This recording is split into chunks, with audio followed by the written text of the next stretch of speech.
Bro diary மில்கை வச்சு omelette போட்டு சாப்பிடுங்க. கைப்புள்ள அதுக்கு முன்னாடி நம்ம சேனலை சப்ஸ்கிரைப் பண்ணி நம்ம வீடியோக்கு ஒரு லைக் மட்டும் கொடுத்துக்கோங்க. அங்கே போய் அதுக்கு தேவையான பொருள்லாம் வாங்கிட்டு வந்துடலாம். ஸோ வேகமாக கடைக்கு போயிட்டு ஒரு முட்டை டைரி மில்க்கு வாங்கிட்டு வந்துட்டோம் ஆம்லேட் போடுறதுக்கு. வாங்க ஆம்லேட் போட்டு சாப்பிடுவோம்.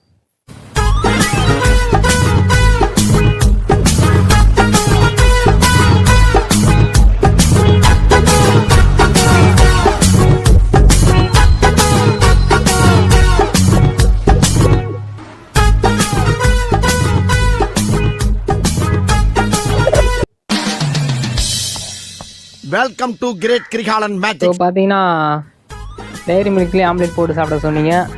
பார்த்தீங்கன்னா அதுக்காக கடைக்கு போயிட்டு டைரி மில்க் முட்டைலாம் வாங்கிட்டு வந்து ஆம்லேட் போட்டோம். வாங்க சாப்பிட்டு சொல்கிறேன் எப்படி இருக்குன்னு.